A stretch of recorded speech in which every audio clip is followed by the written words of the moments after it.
Hey guys, this is Tony with Inner Geek Designs, back with the Inner Geek podcast. I've taken a little bit of a break recently.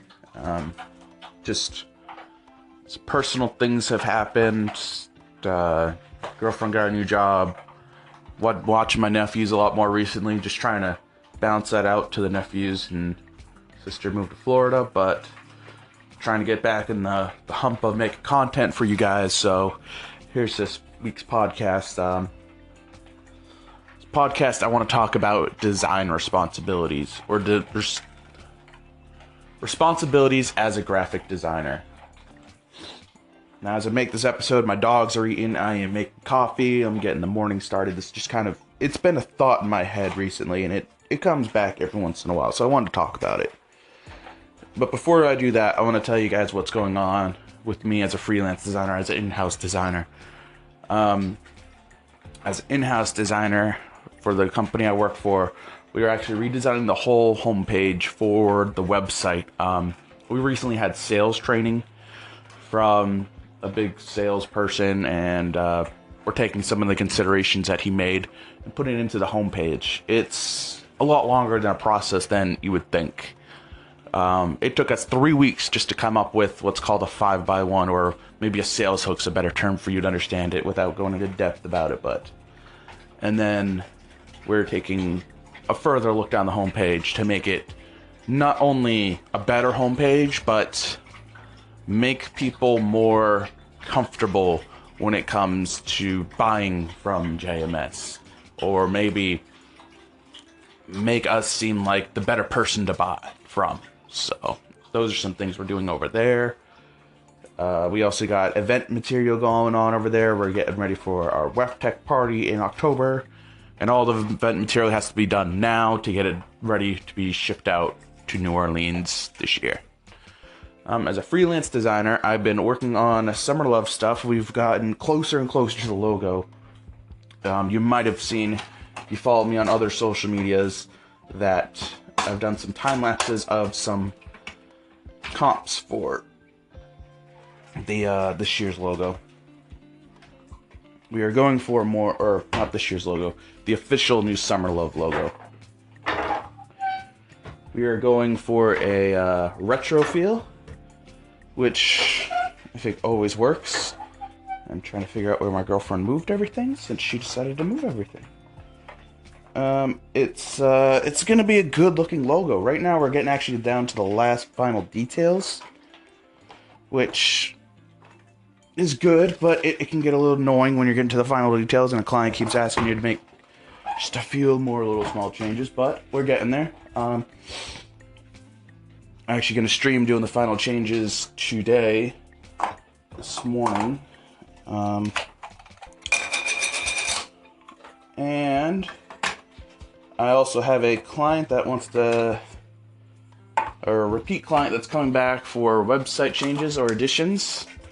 And then I also have the same client wanting me to transfer their domain that's looking like it's out of my court. I have to tell them to go work with the other web designer. I also have another client, old client or a repeat client, that's coming back wanting consulting on content marketing, social media best practices, YouTube best practices, how to grow all that, how to get a schedule going for all that, etc., etc.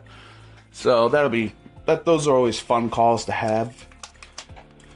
So let's get into today's topic: responsibilities as a designer. This is something not a lot of people think about, not a lot of people consider, and a lot of people just think as a second thought. But you need to think about it. So let's talk about it. As a designer, your job is always to design stuff. Create communicating graphics. That's a great job to have. One of the best jobs you could ever have.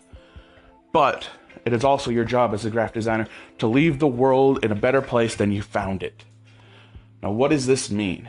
This means that if your work kills people, the work that you're doing for a company, and that company has a product that kills people, harms the environment, or harms animals, you really should not be working with them. It does not look good for you. So the main thing that this comes from is that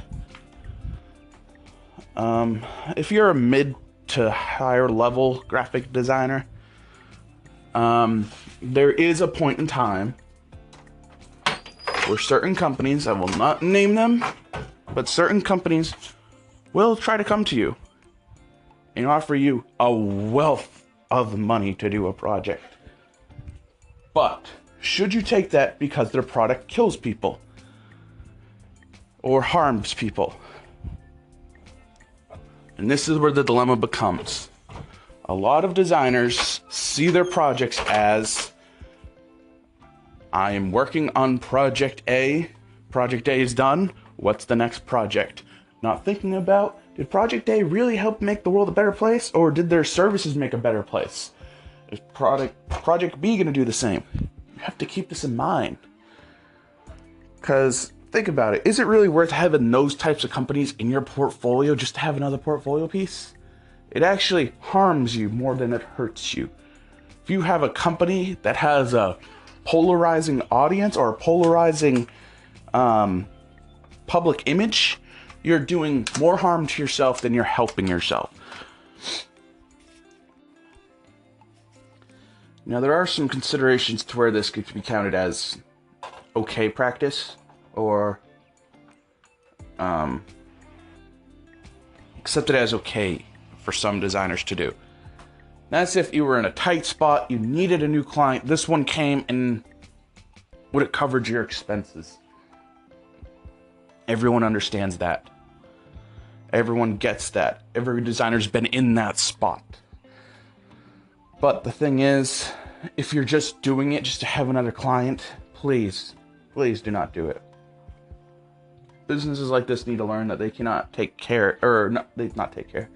advantage of designers and use them like this. Use them as just another thing to get their agenda out. Designers are smart people. They're great people to work with. Some of them are more than designers, like me and a bunch of other people. We've started diversifying. We're now somewhat marketing people. We're web design people. We're graphic design people. It's just something you need to consider. I mean, when you're in the hiring position, how would it look if you saw a potential employee come in with products that you don't agree with what their products do? It would probably make you sick to your stomach, honestly. And this is where the dilemma comes.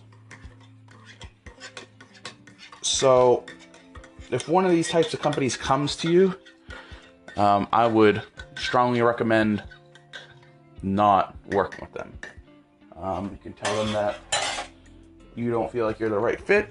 There's a lot of designers out there that would feel okay doing this project, and you always say they hope they have a good day. No matter what, clients always need to have a good day. You never want to leave a conversation on a bad note. Bad notes will hurt you in the long term, and a bunch of them will be a black mark on your reputation as a designer for clients, for design agencies, for design studios, everything. So, thought of the day. What do you think makes a good portfolio piece? Do you think that hirees or clients actually look at your portfolio pieces based on the client or based on the overall work? And is there really any truth to what I'm saying, or am I just talking on my ass, being on my high horse of my podcast?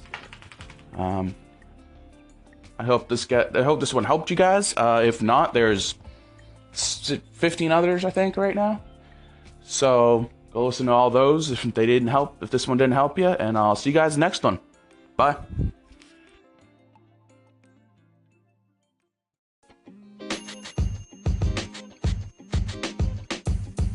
The podcast you just heard was recorded with Anchor. If you want to make your own, download the Android or iOS app completely free from anchor.fm/podcast. That's anchor.fm/podcast.